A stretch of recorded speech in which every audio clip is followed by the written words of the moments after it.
Step into the Gardener's Lodge with me, Mykal.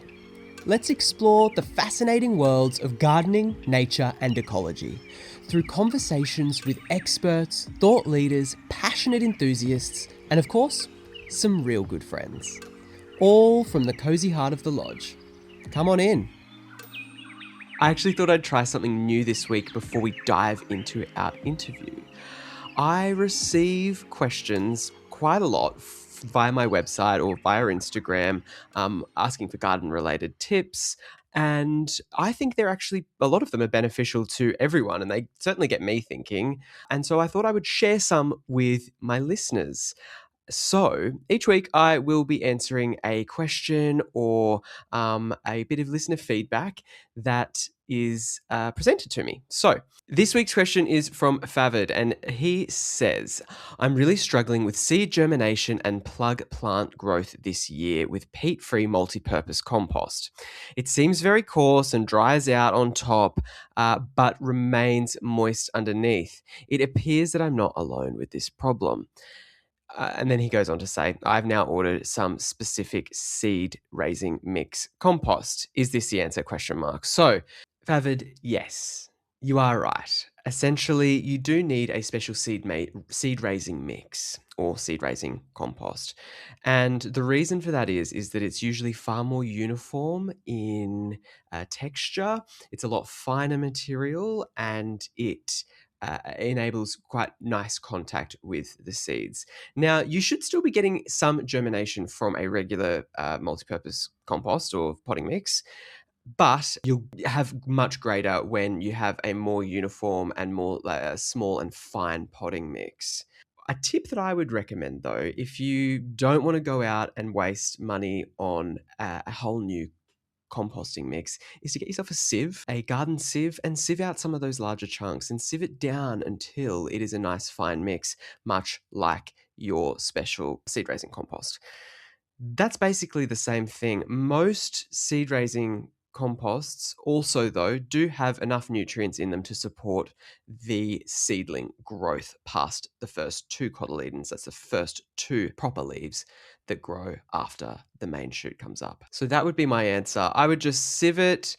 I would add in some homemade compost if you're making your own compost. That will certainly retain that moisture, because when we're thinking about bagged products in general, bagged products are sterilized. They have been heat treated and there's not a lot of life going in there. So if you can add a little bit more life back into the soil and into your mix, you'll have far better results. The other thing to think about is you're saying that it's drying out very quickly. You should have your seeds in a smaller enclosed environment so that it retains moisture while they're still germinating. Anyway, I guess that's my very first, what are we going to call this? Ask Mykal? I don't know. But if you want to ask me a question, head to thegardenerslodge.co.uk/podcast. And there's a little form there and you can fill that in and you can ask me a question and I will endeavour to answer it on the next episode. On with today's episode, I am speaking with a market gardener, a farmer, a innovator. His name is Eddie Mordue and he is the creator of Wooltiliser. What is Wooltiliser? Well, you'll have to listen to the episode to find out. And he's trying very hard to change the way not only home gardeners, but farmers of all scales think about their soil. I had such a good chat with him. We covered topics like soil health, feeding soil, not plants, the current state of market gardening and large-scale farming and how that can be improved. Before we go any further, let's hear Eddie's 6 rapid-fire questions. Are you ready? So is this one-word answers? One-word answers. Perfect. Okay, favourite plant? Pear tree. Favourite way to connect with nature? Walking. What's the most beautiful garden or natural landscape that you've ever visited? Farm ed. Favorite garden tool or farm tool? Power harrow. If you could be one, would you be a plant or an animal? Animal. My dog. When you're stuck and looking for solid, reliable research on anything garden or plant related, where do you find the most trusted advice? RHS. My background, I grew up in very rural Oxfordshire. Started working on farms, lambing when I was a kid, 14. then got a bit of a taste for it, so decided to go to Harper Adams University, where I Nice. studied agriculture there. Always had quite a passion for soil health and soil science. And then that led me on to, after uni, I went contract farming. So driving tractors, all sorts, spraying and that. And yeah, so then that led me on to market gardening. I remember it was sort of like I wouldn't say an epiphany moment, but sort of a moment of where I no longer wanted to be involved in large scale agriculture. It was when I was in a spray shed where you keep all the chemicals on the farm. And I remember going into the spray shed and you look at the chemicals and they've all got warnings like harmful to human health, harmful to the environment. People have to wear hazmat suits to put them on. I remember doing my spray tickets, and it's all about the health and safety around chemicals. But in the meantime, I was listening to a regenerative agriculture podcast in the tractor. So, and I remember just looking at it thinking, wow, I don't really want to be part of that anymore. And then from there, I found an amazing farm. Do you know Farm Ed? Yes. Yeah, so Farm Ed. I went, and that's where I learned horticulture. So luckily, there was a lot of transition. There was a lot of overlap, sorry, between agriculture and horticulture. Definitely. But still, it's very, very, I guess, nuanced with loads of different types of crop and different plant families and species that you have to contend with when you're in a market garden as opposed to when you're on a farm. So I did all my learning there, and then brought the knowledge from university and from farming and from market gardening back to the home farm, which is my grandfather's, where we've got 28 acres, so it's only a small farm. There's an ex horse livery yard, and we've still got the sheep, as much of a nuisance as they are, but we love them really. And yeah, took all that knowledge and brought it back and started to grow veg on our 2-acre market garden. And so what was that knowledge that you kind of, I guess you were listening to this regenerative farming podcast and you're sitting in your tractor, presumably spraying or something like that. Yeah. And what was that little nugget of information that made you go, hang on, what am I doing here? And what could you see almost like looking out of the cab in front of you that you thought could be better? Yeah, I guess looking out in front of the cab was just a monoculture, a biological desert of you kill everything to keep that one thing alive. We still do deplete the soils with chemical fertilizers. So imagine a chemical fertilizer is skipping the whole plant soil symbiosis. So it's plant available nutrients straight away, straight to the plant for the plant to uptake. There's no exchange with the soil, the microbes, the bacteria, the fungi. When you put a chemical fertilizer on, I like to think of it as you're creating lazy plants. So the plants, they photosynthesize, produce carbohydrates. Then a lot of that goes back into the soil. There's this thing called exudates. So exudates are what feeds the soil microbes feed on, and in return, the microbes will then mine the soil almost and give nutrients back to that plant. So there's always that symbiotic relationship between the two, plant and soil. And when we talk about soil, we're talking about not just the dirt, we're talking about the life within the soil. Yes. And when you use a chemical fertilizer, you skip that process. Therefore, the plant will shut off its exudates, and therefore the soil starves almost. It's interesting. I actually refer to kind of synthetic fertilizers as like junk food for plants. Exactly that, yeah. And I think it's actually quite funny that you've gone and said that it's making lazy plants, because it's sort of like how junk food makes us lazy. You know, we go out and get fast food or whatever, and it's easy and it's simple, and we sit on the couch and eat it. Whereas, it's a similar thing, isn't it? Exactly that. It's like couch potato, pardon the pun. But exactly that. And I guess that was when I was listening to the regenerative agricultural podcasts and the best book I've ever read, Dirt to Soil by Gabe Brown. That's really what started my understanding of how we can care for our soil and what the actual impact of these chemicals are on our soil. And as much as I'm slagging off chemicals, or for want of a better word, I still do understand, because I've got ties to the big, large-scale agricultural community, I still understand that there are times where it is necessary to spray or put a bit of nitrogen on or something like that, especially when a farm is transitioning from a conventional system to a regenerative or organic system. That transition period, it's almost like weaning off the chemicals and the over-reliance. I like to think of it as antibiotics. We've just become too dependent on them. Yeah. So if you were to hold a healthy handful of soil, what would you see? Well, what you'd see is everyone says that healthy soil should look like chocolate cake. Yeah. Although you don't want to try it. But what's making it up is I don't know if you've heard the quote, in a teaspoon of soil, there are more living organisms in that teaspoon than there are people on the planet. So in a healthy soil. So you'll be seeing well, you won't see them because they're tiny. Microbes, fungi, so mycelium and mycorrhizal fungi, as well as your larger organisms like your worms, your beetles. At the moment on my farm, there's a lot of wireworm, which is not the worm you want to see, but we see that in our soil. But yeah, you'll just see, and I think that there's a part of us, like human nature. You even if you have no experience with soil whatsoever, there is a feeling that you would get touching it, and touching bad soil or poor soil. You'll definitely be able to tell the difference, even if you haven't even been on a farm before. If a gardener wanted one sign that their soil is healthy, what would they look for? Oh, that's a good one. One sign, a good indicator. A good indicator. Worms. I would say worms. It's also the type of worm, and I'm no worm expert by any means. Okay. But there are, I can't believe it's 20 or so. Don't quote me on that. Types of worms in the UK. There are some which burrow up to a metre below the surface. There are some which have very, very short life cycle.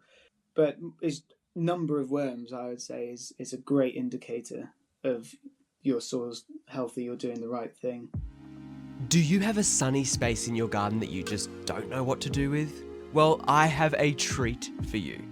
A free perennial garden design that you can download right now. It's full of colour and year-round interest, and the best part is that it's pollinator and wildlife attracting. It's been designed with the UK climate in mind, but I know I've got listeners across the globe. So if you're in the southern states of Australia or the northern part of the US, this is the design for you. You can download your free perennial garden design, as well as my free Australian native garden design at the link in the description. And I think maybe we should loop back as well. And I suppose make the point that you were kind of getting to before, that farming, you can understand why farmers are still kind of farming in a, I wouldn't say bad way, but in a somewhat destructive way because of the societal pressures of capitalism, They need to produce a product that is uniform, that sits in a very tight constraints so that they can sell it and make the most money. Because if they don't, then their product is going to be a lower grade. They're not going to make as much money. They're not going to be able to have enough money to kind of grow their farm or even sustain their farm, which I think is a big problem anyway. But I just wanted to make that very clear. Not anti-farming in that way. It's just the system that we're kind of and trapped in. That is exactly the point that I'm trying to prove by doing what I'm doing. So, for example, I don't want to tell people, anyone can tell someone how to do it. I want to use my farm, my fertilizers that I produce, I want to use them to show people that we can farm in a more environmentally friendly way. We don't have to rely on synthetic imports. And you're talking about capitalism here. You see the amount of synthetic chemicals made in a lab that we import.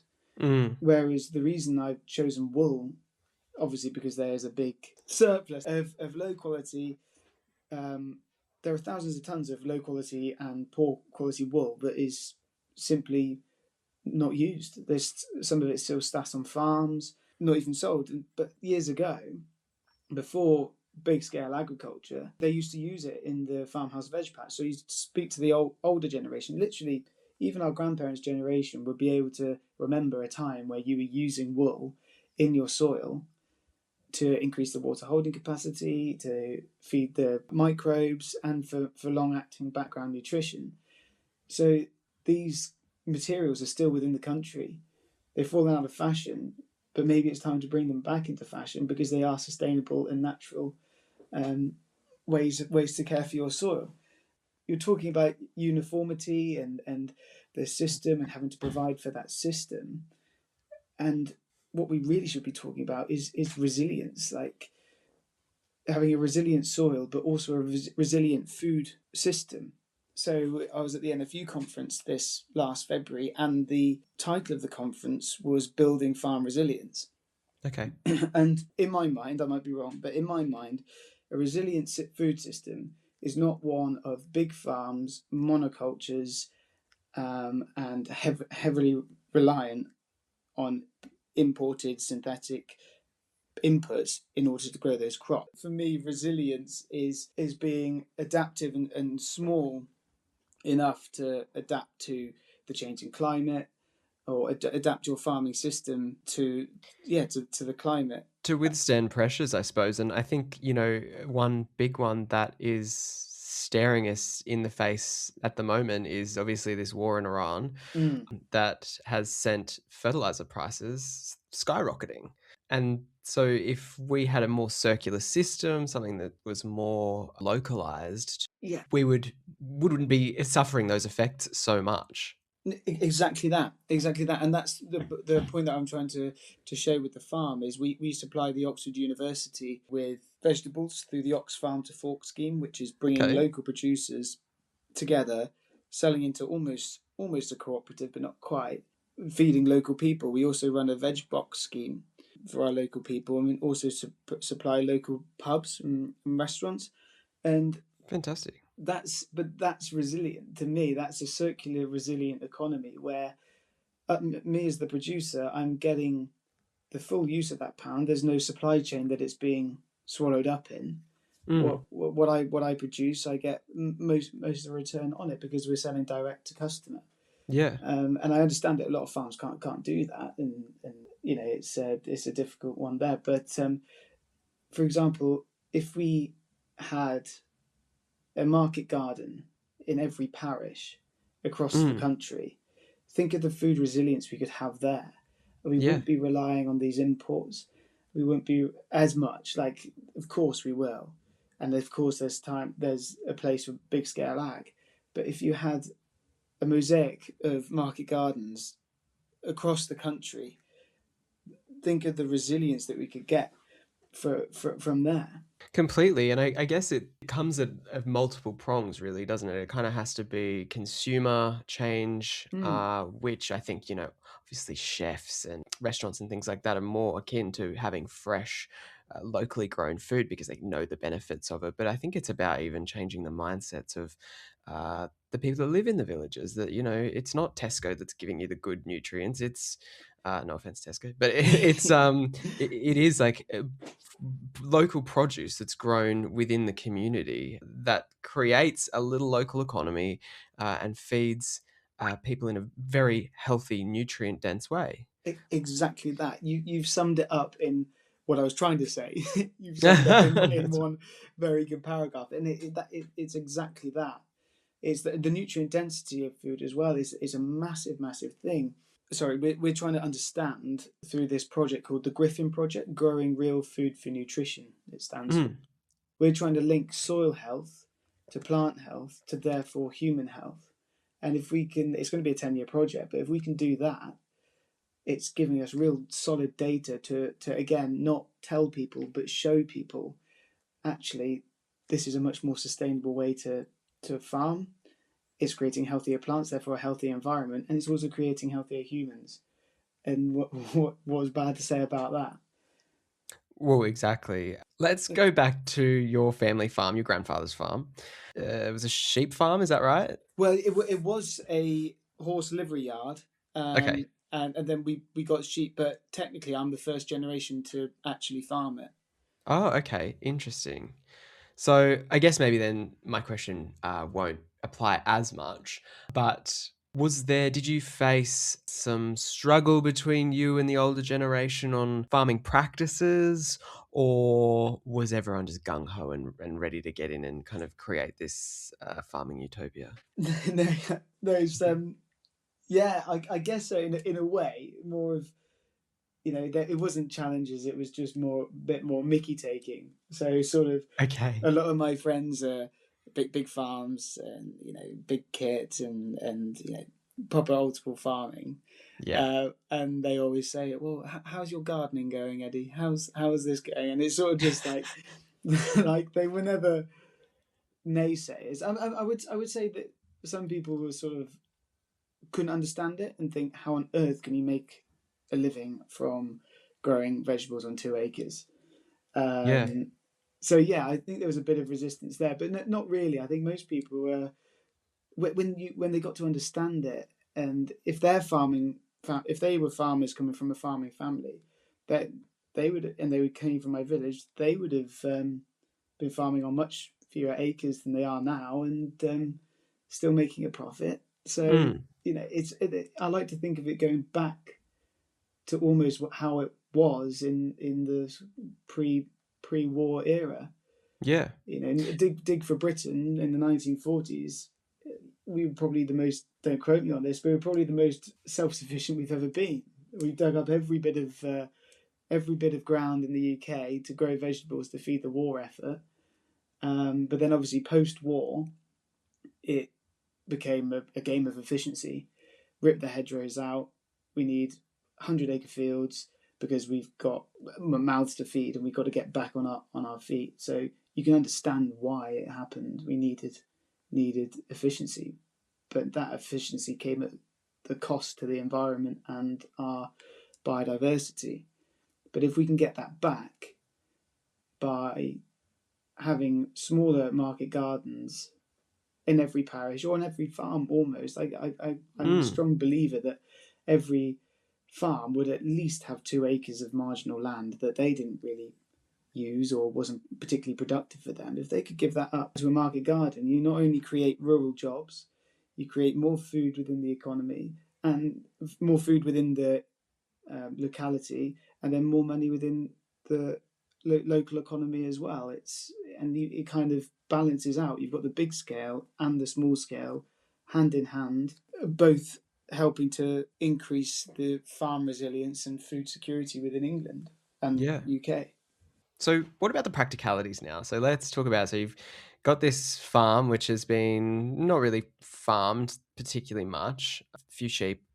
Mm. But what then did you do? So, what did you initially do starting from the soil? So starting first, I had the farm was pure pasture, which had obviously been grazed with sheep and horses. So it was actually fairly healthy soil. It still is Mm. quite a healthy soil. And then basically to establish the market garden, there's another market gardener in the village. He came and ploughed the field for me and made up our beds. So we run on, imagine, an 8 by 30 meter beds in a grid system, and interplanted with that are trees, so fruit trees, and then power harrowed it. What a power harrow is basically a machine that you drag behind the tractor, and it spins really fast, and it breaks up the soil, Mm-hmm. and then it has a roller on the back which packs the soil down, so it creates almost like a billiard table. Oh. It's, yeah, really nice flat surface, to then establish our veg crop on. But so obviously, in order to establish the market garden, and you have to take a step back to and actually turn the soil, literally break new ground, and Yeah. turn the soil and abuse it a little bit, but for the greater good. For better good. So, then now are you more or less no dig? I'd say we're min till, so Okay. minimum tillage. So we don't want to be disturbing the soil much at all. Yeah. Obviously, because we're building that structure and we want to keep that structure in the soil. I have had a bit of a problem with the wireworm I mentioned earlier, Mm-hmm. which I'm having to cultivate that a bit to get rid of that. Okay. But then I'm thinking you got to go hard now while you see the problem. to give you time to recover and start building that soil health back. So we're sort of min-till. 2026 is upon us, and I have limited spaces open for my garden coaching and consultation sessions. Whether you're looking for help with plant identification, advice on care and maintenance, or tips for improving your soil and plant nutrition, I'm here to help. As a garden designer, I'll help you think creatively about your outdoor space, offering tools and ideas to give you a fresh perspective on your garden projects. My coaching and consultation sessions can happen right in your garden if you live in the UK, or online if you're anywhere else in the world. My goal is to meet you where you are and support your unique garden journey. Whether you're just starting out, looking to refine your skills, or simply need a second opinion or someone just to bounce ideas off, you have found your space. Head to the link in this episode description or shoot me an email at hello@thegardenerslodge.co.uk. Done your initial till and turned the soil over, which I guess for people who aren't so kind of into this space, basically that is what farmers on big ag would do every crop rotation. They would just come through, rip it over, and that is supposed to create fertile soils. But it just doesn't. So you've done that though. You've done that once, and then you now what have you put in a lot of organic inputs? So like manures, composts, any biochar, anything like that. So I've used a lot of sheep's wool, obviously from my pellets from the fertilizer I create, but I'm trying to get fertility in with green manures. I don't know if you know much about green manures. Tell us. So green manures is basically I'm trying to companion plant my cash crop. So let's take squash for an example. It's probably the best one. So with my squash, I'll plant my plants out, let them settle in for a couple of weeks, and then I'm trying to make new this year, and I'm going to be establishing this thing called buckwheat. I don't know if you know about buckwheat. Yeah. Anyway, it's this.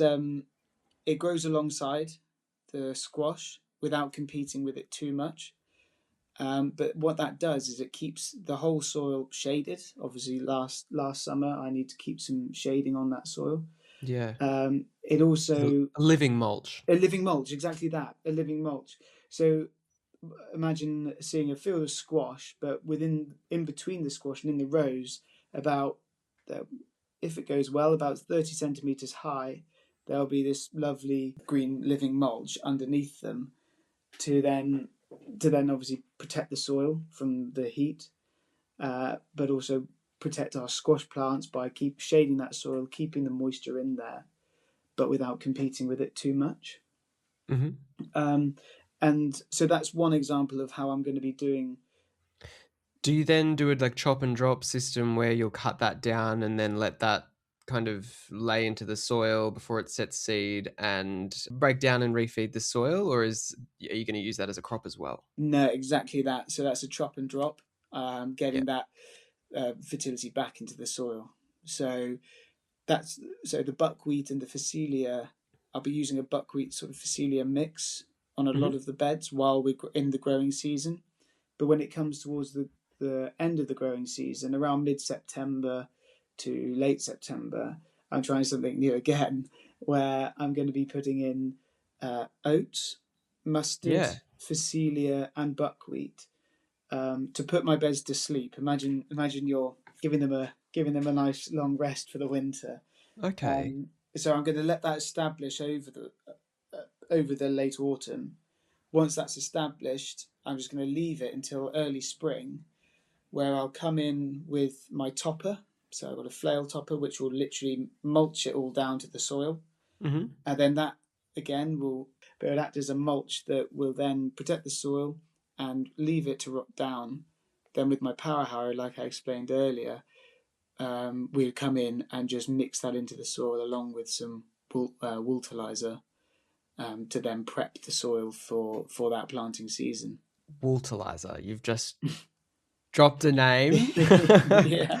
I suppose this is where we tell people that you have created a product through your business. Is it just you that runs this business? The better half runs it as well. So Okay. yeah, she's on board with it too.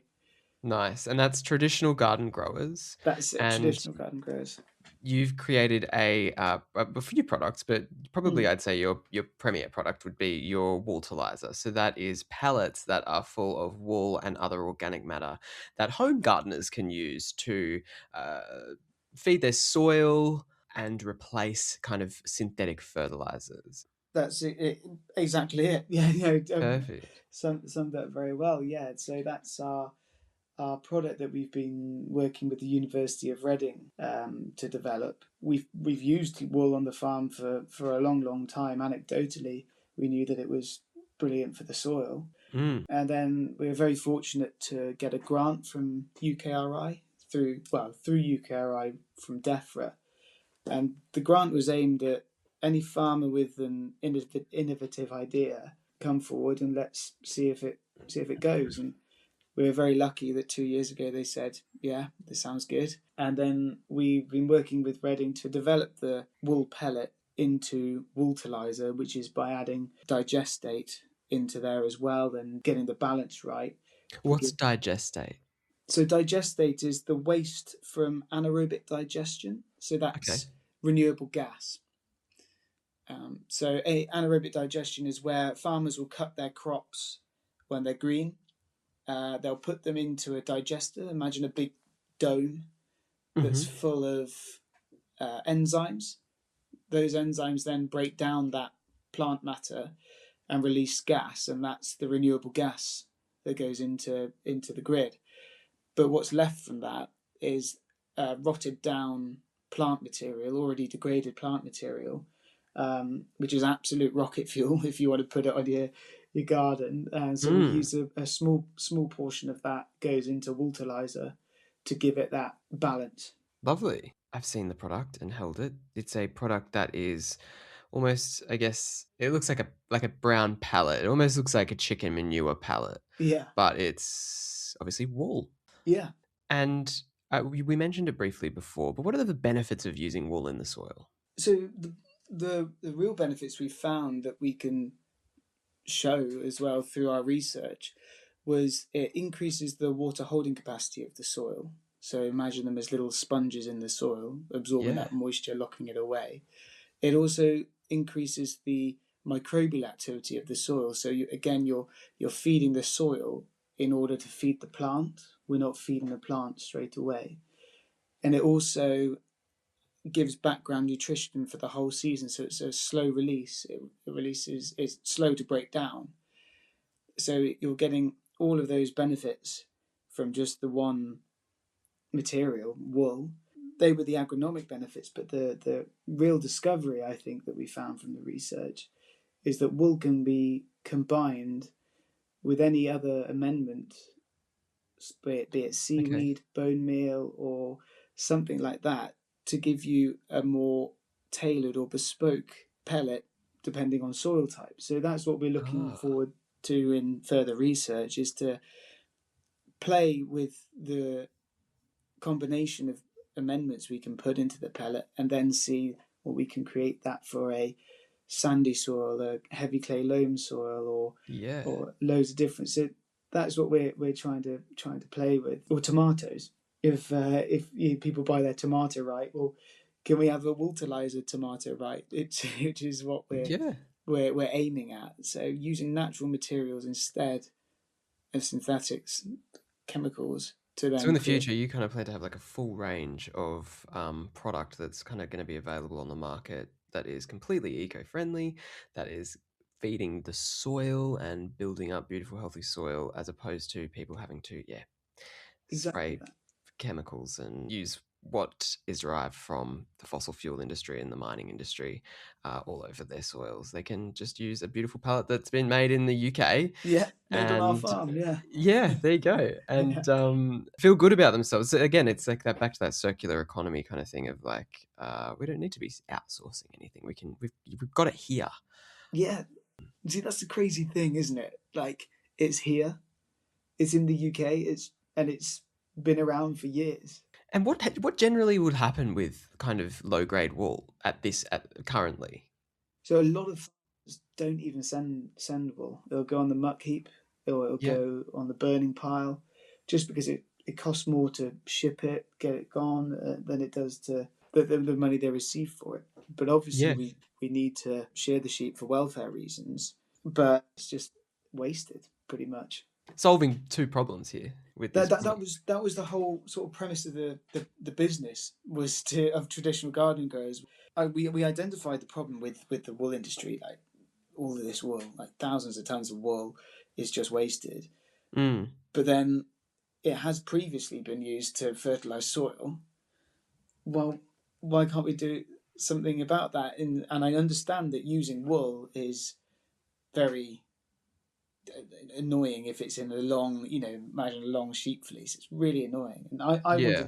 I wanted to use wool in the market garden after learning about the benefits, but I really didn't want to be going around with a bloody wool sack and digging it in with a fork. So then we decided to pellet it, and then from pelleting it, we used it. Then we researched it, and now we've found something that we think that we're using, and it's almost the time now that we want to share that with the public and gardeners alike, because essentially what we do is gardening, but just on a bigger Mm. scale. Is there enough wool that if we could turn almost every farm in the UK into adopting products like yours, is there enough wool to be able to do that? Yeah, so there are millions of kilos of wool produced in the UK every year, and it Mm. has many different grades. I believe there's something like 200 grades of wool.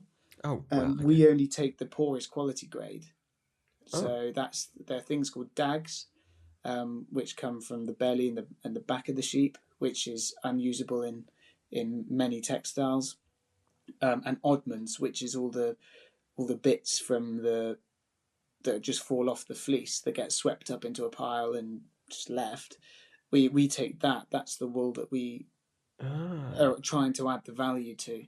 So your wool actually also has manure in it as well. It'd have flecks of it, yeah. It Yeah. definitely have flecks of it in there. It's obviously Nice. predominantly wool, Yeah. but wool is it's greasier. But the really interesting thing about wool that I found from the research was it's really high in nitrogen. We're running about 10% nitrogen. That's due to the keratin in it, Ah. but also it's really high in potassium. And this is the one that interested me. The reason it's high in potassium is because of this oil called swint in sheep's wool, Hmm. and that is basically, imagine sheep's sweat that crystallizes in the wool and then forms like these potassium crystals that then Wow. then act as a soil fertilizer. So it actually has like proper MPK value then, It really. does, yeah, it does. But and interestingly, it's the micro elements as well Yeah. that it provides to the plant, to the soil, and therefore the plant. Um, it's packed full of oils, obviously keratin, that get released into the soil and give the plants the boron, the nickel, the calcium that they need, as we need as humans. So we all know that we need calcium for our bones. We need all sorts of micro elements to keep us healthy. But Mm. plants need exactly the same. So wool degrading down actually provides that as well.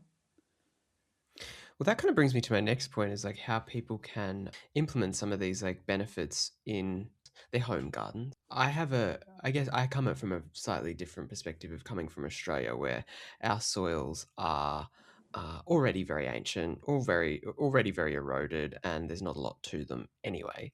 Yeah. Um, and so gardening in Australia is really all about building up topsoil and soils. It takes Yeah. 1,000 years for 1 centimeter of topsoil to Wow. naturally grow or be produced, or I don't know what the word would be used, Yeah. be created. Yeah. And in Australia, so we are so used to using mulches and manures and uh, going crazy with all that stuff just to get our soil to a place where it's workable for kind of regular gardening purposes or even agricultural purposes as well, in market garden situations in Australia.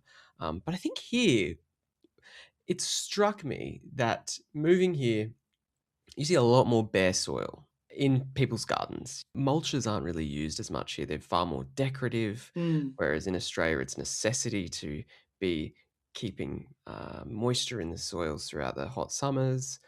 And from what I'm gathering, looking at a lot of home gardeners' soil qualities when I'm in them, is that they can benefit it from it here completely as well. So using products like yours, using composts, and I say composts meaning from a compost pile, not from a bag, and using wood chip mulches to help build up our soil and covering our soils for the warmer months and throughout the year.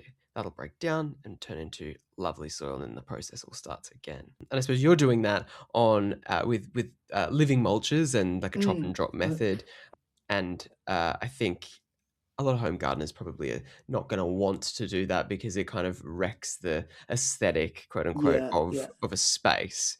But what are some ideas that home gardeners can do and take away from your space that they can implement? Well, like I had no idea about that Australia, what you guys did out in Australia in terms of your market gardens. That sounds fascinating. So if I say one thing, Yeah. go to Australia and learn.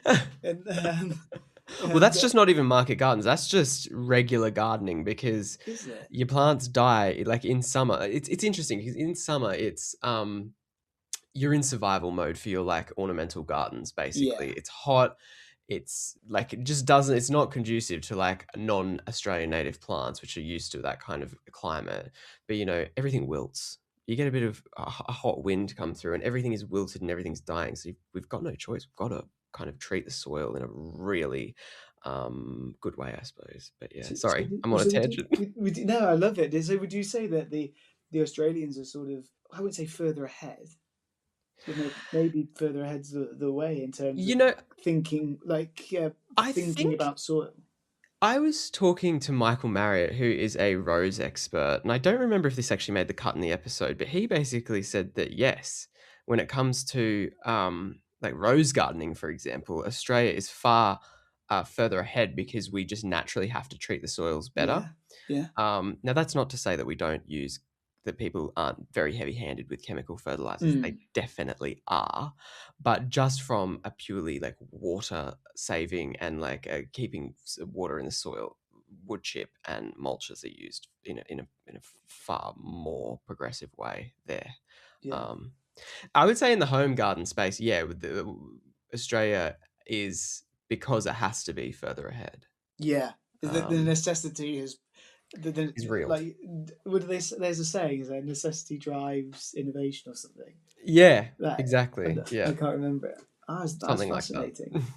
But yeah, it's an interesting thing, and I even found it here, like because my natural inclination is like put your soil ameliorants down, so like your compost, your seaweeds, your manures, whatever you want to do, and then always dress with mulch. But here, mulch is actually kind of like a premium product. It's either very, very, very expensive or hard to come by if you don't know an arborist. Yeah, yeah, exactly that. How can home gardeners take some of your tips from your space, your market garden, and implement them into their garden? Using natural inputs for sure is a great way, but also a massive change for me came from my mindset of, we think about the soil, don't think about the plant. Hmm. If we can shift our mindset into a way that we aren't gardening off or farming plants, we're farming the soil and gardening the soil.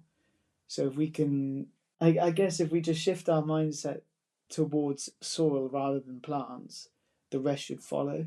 Yeah, feeding soil above feeding plants, Yeah, exactly and the that. rest will And follow. The healthy plants will follow.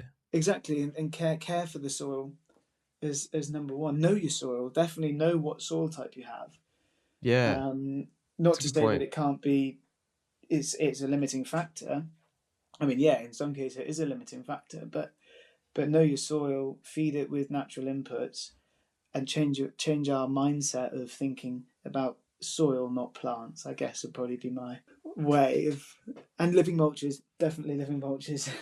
One of the things you said before, which I thought was a great sentiment, was it's so easy to lose topsoil and Mm. good soil, but very hard to build.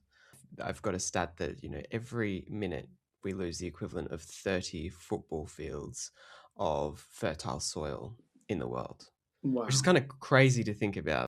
There are some people in the UK who believe that, I think they said 75 or 50 harvests left due to the soil erosion and soil degradation. Yeah. I think that's quite pessimistic. I think that we're humans, we'll find a way around it, but it's still a very scary fact to think that the soil could be our limiting factor in terms of feeding ourselves. What is next for you? So you've got your business, the traditional garden growers, your Wooltiliser product. Is it just to build and expand that while you're still market gardening? Do you have any more projects up your sleeve? Yeah, so we've just applied for further funding to take our findings from our initial research into Wooltiliser to the next level. So this will be Cool. us looking at different mixes that we can combine with wool to, like we said earlier, about combining it with different amendments to create different types of soil input. And it's also, we're taking it to the farm level. So this is where it's called adopt funding. So where farmers and growers, mainly growers, will adopt the innovation that we've come up with to then get it used in practice. On large scale? On larger scale, yeah. Larger Yeah, scale, yeah. but I think I've got quite a lot in common with the home gardener, which is why I wanted to tackle that market first. And as a home gardener, we can have a massive impact on our soil by using the correct inputs. I think there's stats something like 4% of the UK's landmass is back gardens. Is it? Something like that. I'm not 100% Yeah, yeah, sure, yeah. but so I mean, you can have a massive impact because 4% is a lot. It sounds like a little, but it actually, in the grand scheme of things, is a lot. Well, exactly, Um, and that 4%, if you get the soil right, and like we said, the rest should follow.